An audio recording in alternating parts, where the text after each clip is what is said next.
Right breaking news చూస్తున్నాం. అఘోరి తీరుపైన అటు ట్రాన్స్జెండర్లు అందరూ కూడా మండిపడుతూ ఉన్నారు. అయితే గతం నుంచి కూడా అఘోరియే కాకుండా తను ట్రాన్స్జెండర్ అని కూడా బయటకు తెలియడం జరిగింది. అయితే ఈ నేపథ్యంలోని ట్రాన్స్జెండర్స్ అందరూ కూడా కేవలం ట్రాన్స్జెండర్స్ పేరు చెప్పుకొని తను చేస్తున్న ఈ మోసాలన్నీ కూడా ఇది కేవలం తన వరకు పరిమితమే కాకుండా ఇటు ట్రాన్స్జెండర్స్ అందరిపైన కూడా ఎఫెక్ట్ పడుతుంది అని చెప్పి కూడా ఈ రోజు అందరూ కూడా ఆగ్రహం వ్యక్తం చేస్తూ ఉన్నారు. ముఖ్యంగా ఇటువంటి ముసుగులు అటు అఘోరి అని చెప్పి హిందూ సంఘాల వాళ్ళని, తర్వాత ట్రాన్స్జెండర్ అని చెప్పి ఇటు వీళ్ళని మొత్తం కూడా అందరినీ మభ్య పెడుతూ నువ్వు చేస్తున్న అరాచకాలకి ఇవాళ నువ్వు ఫుల్ స్టాప్ పెట్టాలి అని చెప్పి కూడా ట్రాన్స్జెండర్స్ డిమాండ్ చేస్తున్న పరిస్థితి ఇక్కడ మనకి క్లియర్ గా కనిపిస్తుంది.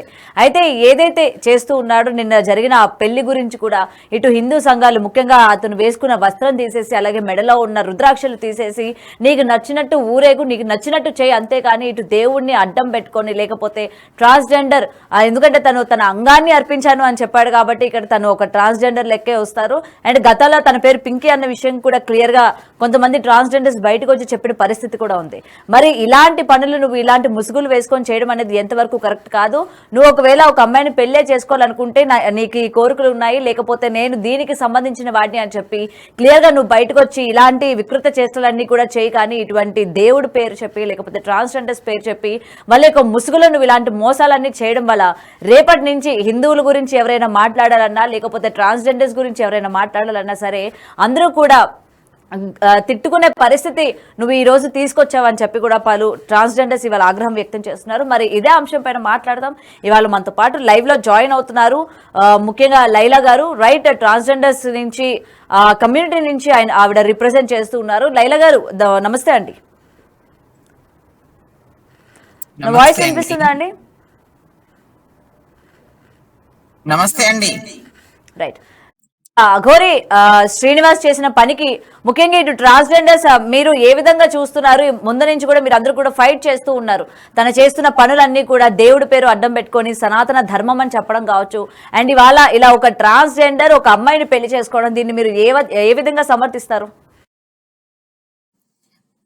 First of all big TV ప్రేక్షకులందరికీ కూడా నమస్కారం. ఈ రోజు ఒక అంటే బాధాకరమైన అంశం గురించి చర్చించాల్సిన అవసరం వచ్చినప్పుడు నేనైతే చాలా బాధపడుతున్నాను. ఎందుకంటే యాజ్ ఏ ట్రాన్స్ విమెన్ గా మేము చాలా యాక్టివిటీస్ చేస్తున్నాము. మేము ఇప్పుడిప్పుడే సొసైటీకి కానీ ప్రభుత్వాలు కానీ మమ్మల్ని గుర్తిస్తున్నాయి. మేము సొసైటీకి దగ్గర అవుతున్న టైంలో ఇలాంటి ఒక బాధాకరమైన అంశం గురించి మేము ఇప్పుడు మాట్లాడాల్సిన అవసరం వచ్చినందుకు చాలా బాధపడుతున్నాము. మెయిన్లీ ఇప్పుడు మనం ఎవరైతే అఘోరి గురించి మాట్లాడాలనుకుంటున్నామో నేను మీకు ఒక రిక్వెస్ట్ చేస్తున్నాను. తనను ట్రాన్స్ అనే పదాన్ని మీరు వాడకుంటే ఉంటే బాగుంటుందేమో అనిపిస్తుంది. వాడు ట్రాన్స్ అని చెప్పడానికి కూడా మాకు సిగ్గు అనిపిస్తుంది. వాడు ఎక్కడ కూడా ట్రాన్స్ కాదు, వాడు ట్రాన్స్ మహిళ కాదు, వాడు హిజ్రా వ్యవస్థలో లేడు. అసలు వాడిని ఇన్ని రోజులు మేము చాలా రెస్పెక్టబుల్ గా అఘోరి అఘోరి అని మాట్లాడినాం, కానీ ఇప్పుడు మేము అఘోరి అని మాట్లాడాలని కూడా అనుకోవట్లేదు. అఘోరి అనేది ఒక మహిళలకు సంబంధించిన పదం కాబట్టి అసలు వాడు పురుషుడో మహిళో లేదా అఘోరినో ఇంకా ఏంటితో కూడా మాకు అర్థం అవ్వట్లేదు. కాబట్టి వాడిని దయచేసి మీరు ఎవరు కూడా ట్రాన్స్ అనే పదాన్ని వాడకండి. మాకు చాలా ఇబ్బందిగా అనిపిస్తుంది ఆ పదం వాడి కోసం వాడుతుంటే. ఎందుకంటే మా ట్రాన్స్ వ్యవస్థలో మేము చాలా కట్టుబాట్లతో చాలా పద్ధతిగా మాకు బ్రతకడానికి అవకాశాలు లేకపోయినా, మాకు పేరెంట్స్ సపోర్ట్ లేకపోయినా కానీ, సొసైటీల నుంచి ఆదరణ లేకపోయినా మాకు మేముగా సెల్ఫ్ గా మేము ధైర్యాన్ని పెంచుకుంటూ సొసైటీకి దగ్గర అవ్వడం కోసం చాలా రకాలుగా ప్రయత్నిస్తున్న టైంలో వీడిని అసలు ట్రాన్స్ అని చెప్పాలంటే సిగ్గు అనిపిస్తుంది. బట్ ట్రాన్స్ అసలు కానే కాదు. మీరు ఆ పదాన్ని అసలు వాడొద్దు. మేము దీన్ని చాలా ఖండిస్తున్నాము. ఒకప్పుడు మేమే సపోర్ట్ చేసాము అదే అఘోరిని.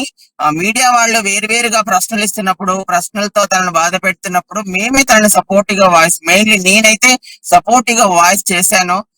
ట్రాన్స్జెండర్ వ్యక్తి అయితే మాత్రం అఘోరి అవ్వకూడదా, అఘోరి వ్యవస్థలో అఘోరి తత్వంతో బ్రతకకూడదా, ట్రాన్స్జెండర్ వ్యక్తి అయితే ఏంటి అని నేనే ప్రశ్నించడం జరిగింది మీడియా వాళ్ళను.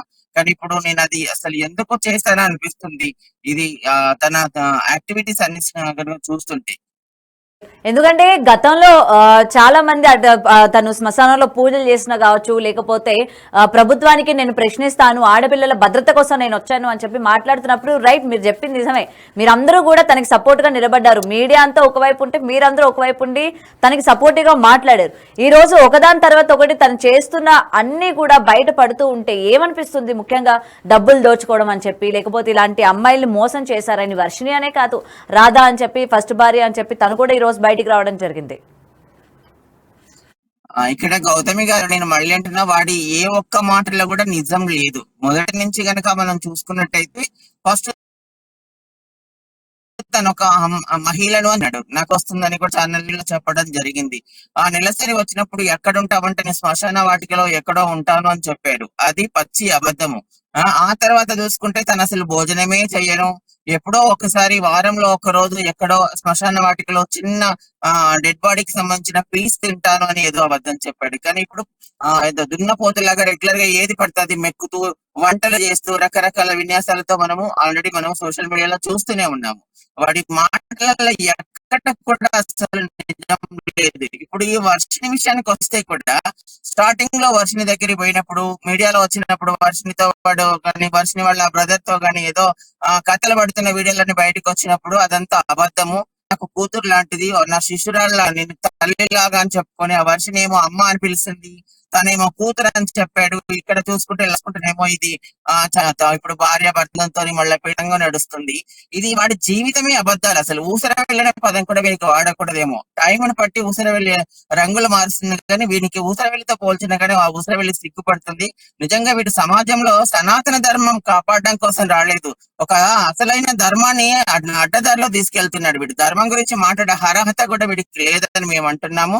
ఇప్పుడు ప్రస్తుతం జరుగుతున్న ఈ సిచ్యువేషన్ లో ఖచ్చితంగా లీగల్ గా యాక్షన్ తీసుకోవాలి. ఇప్పుడు ప్రభుత్వాలు కానివ్వండి, దీని చట్టాలు కానీ దీన్ని సీరియస్ గా తీసుకోకపోతే మీరు అన్నట్టుగా మున్ముందు ట్రాన్స్ కమ్యూనిటీ మీద చెడ్డ పేరు వస్తుంది. అదేవిధంగా సనాతన ధర్మం గురించి నమ్మాలన్నా కానీ అబ్బో వీళ్ళ దగ్గరికి సనాతన ధర్మం గురించి వెళితే అమ్మాయిలు ఏమన్నా ఆగం చేస్తారేమో, అమ్మాయిలు పెడతారేమో అనే కోణంలో ఆలోచించాల్సిన ఉంటుంది. కాబట్టి వీటిని అసలు ఏ రకంగా శిక్షించినా గానీ తప్పులేదనిపిస్తుంది.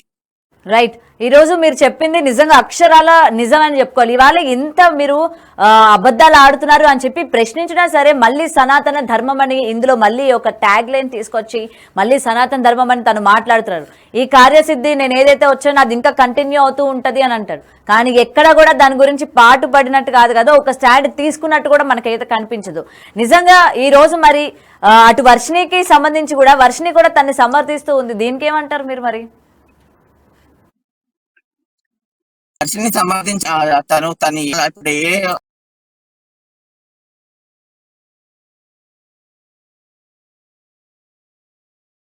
అవుతుందండి.